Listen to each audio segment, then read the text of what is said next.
Women of Reddit. What things that men find unattractive about themselves do you find very attractive? And why? A goofy laugh. My late husband had a goofy laugh and I loved making him laugh just to hear it. That's all adorable. My best wishes to you, internet stranger. Have a good day. I love big bushy eyebrows. I feel like some dudes lack the confidence to wear certain things, or feel they'll look stupid if they dress well. I'm a barista, and we have a group of regular guys who come in. Once one of them was getting teased about wearing grey tailored trousers with a light grey plaid detail. The other guys asked what I thought of them, expecting me to join in. But I just said I thought he looked great and men should be encouraged to put in a little effort with their clothes. His bum looked. That was nice, honest, and supportive. I bet that really made the guy look a lot better to his friends. And raised his confidence too. Thanks. Now if I could just convince my fiance that at 6'3" he would be a dream to dress, it would be great. My husband had pretty terrible clothes when we met. When we started dating he asked for my advice for new clothes and then noticed whenever he got complimented it was always on something that I had picked out for him. Now he asks for my help whenever he needs new clothes.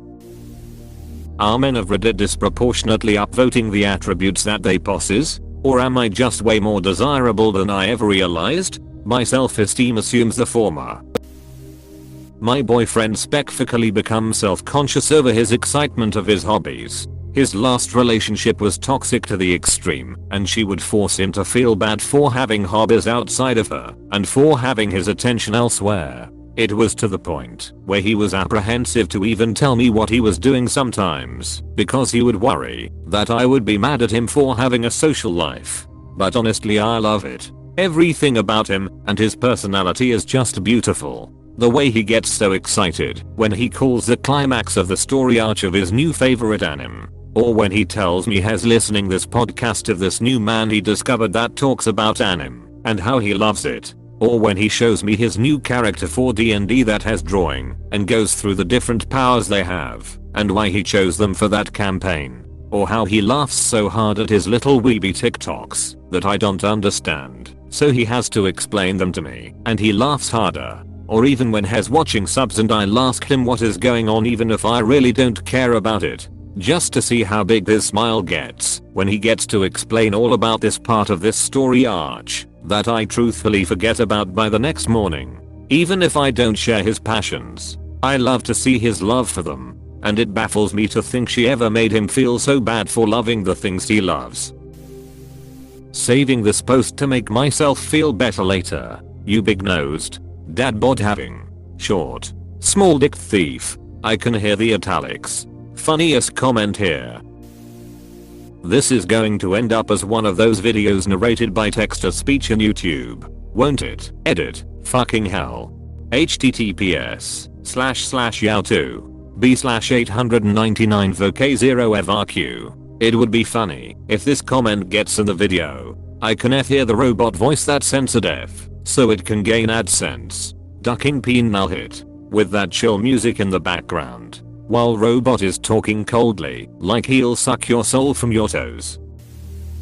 If we put most of the comments here together, we have women that are attracted to George Costanza.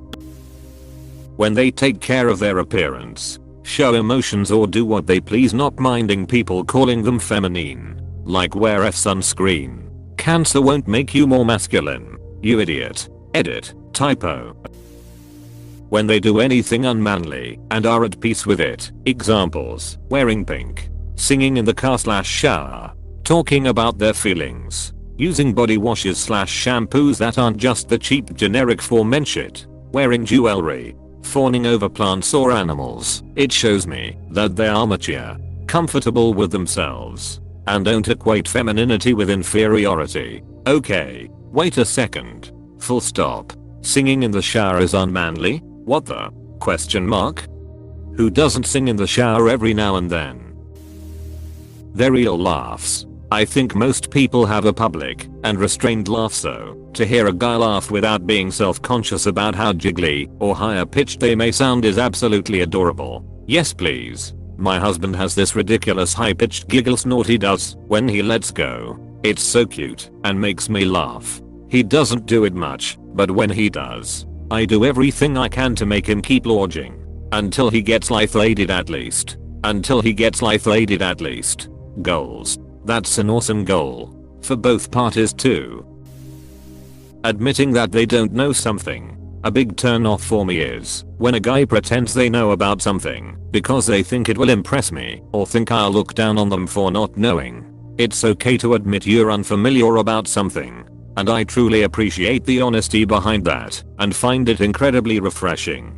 I 100% agree. I used to have this problem with my sister, who would pretend to know things I didn't really expect her to be. She didn't want to seem dumb. A couple days ago my friend asked me to come by the shop, where he's working on cars, to sell them for parts, and I was helping him take some stuff out of the car. I asked him how he knew so much about cars, that he was comfortable doing something like this on his own. We are 17, and he responded with, I have no idea. I'm just using my grandpa's shop and tools and watching YouTube videos when I get stuck, and I thought it was really cool of him. Took forever to realize he was looking for the ignition wire in the wrong place. Mayo. Laugh lines and crow's feet. Even when I notice them on men who are in their 30s, I find it very endearing. I love crow's feet on everybody. Smiling eyes are lovely. Agreed. I've always found them attractive. Like even as a teenager looking at adults, I knew the lines came from laughing and smiling, and that adult just felt like someone I would wasn't want to be around more. Messy hair. IDK if men don't like messy hair or not. I have messy curly hair, but most of the time I feel like it's too puffy and makes my head look huge. Same. But I just wish it won't curl when I don't want it to. Average teenager day? Sure. Leave it be. Going to a family gathering, pre/post COVID. Just stay where I combed you. Good God. I'm really concerned that you're combing your curly hair. I mean, it can be done. But the fact that you're doing it and getting bad results means you are likely committing crimes against nature. Guys who are awkward or shy. I find most people with those traits to actually be extremely genuine and hide some great personalities. All they need is a bit more time to feel comfortable. They're singing. Yes, my husband usually screws around and sings in a silly, obnoxious voice, and it bums me it. The rarity he just sings to sing along to a song he really likes. Like you said, a song that makes him happy. It's so awesome. I think guys with big/different noses look perfectly fine. Nice even. Like a Roman nose looks hella good on men. As a man with large Bensk nose, I thank you. When they have an interest in reading or express any of their passions really. Edit 1. Never stated a why. It's genuinely pleasant to see men, or anyone for that matter, be excited about something they like. It can be contagious. And seeing someone love something with visible enthusiasm without feeling embarrassed makes me smile. Also, I personally love reading, and I don't know many people that read novels. At least the ones that I enjoy. Edit 2. My first award. I don't know what to do with it, but thank you, stranger. I make lampshades out of various forms of skin. I stuck a torch in my foreskin. Does that count? American or British? Question mark. I love men that are sensitive to animals. The ones that get cute and cuddly with kittens and are concerned for their well-being. Also, stockier guys.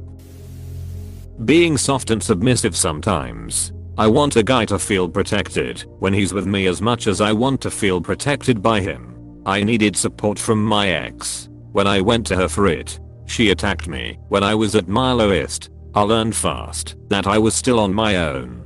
Despite being with her, my ex cheated on me in February. Before that, I tried to tell her I was depressed multiple times. Every single time she said man, whatever, or spammed cat emojis. I'm glad she cheated on me, cause I don't think I would have been able to get myself to leave her otherwise. People can be shitty just for the sake of putting someone else down. Don't let that make you not trust someone else. Eat it, THX. That was my first Reddit award. I've been completely over her for like 2 months. She was so much of a bee, she made it easy. I don't even need to hate her. She is a horrible person that will attract other horrible people to her and ruin her own life. The guy she cheated on me with is already a scumbag who she treats like property. Are you doing okay now? Being a good person. If you have to one up or put down your friends, oh, you could be the hottest guy in the room by social standards. But if everything out of your mouth is rude and sarcastic, I'm out. I will go after the sweet and kind guy every time. What kind of sarcasm do you mean? I'm just here to see compliments about big noses. As an adult female, I've come to realize that nearly all men I find sexually attractive have a strong or large nose. I also like a man with some weather on his face, i.e. laugh lines and or forehead lines. Mike Rao is probably the most extreme example. My wife always jokes about this with me. Most celebs or random women that I comment on being attractive or have big noses. My wife has a teeny tiny button nose. Granted, she likes blonde dudes with longer hair and I've got brown/black hair that I've never grown out before until quarantine and she asked me to cut it. All people are weird.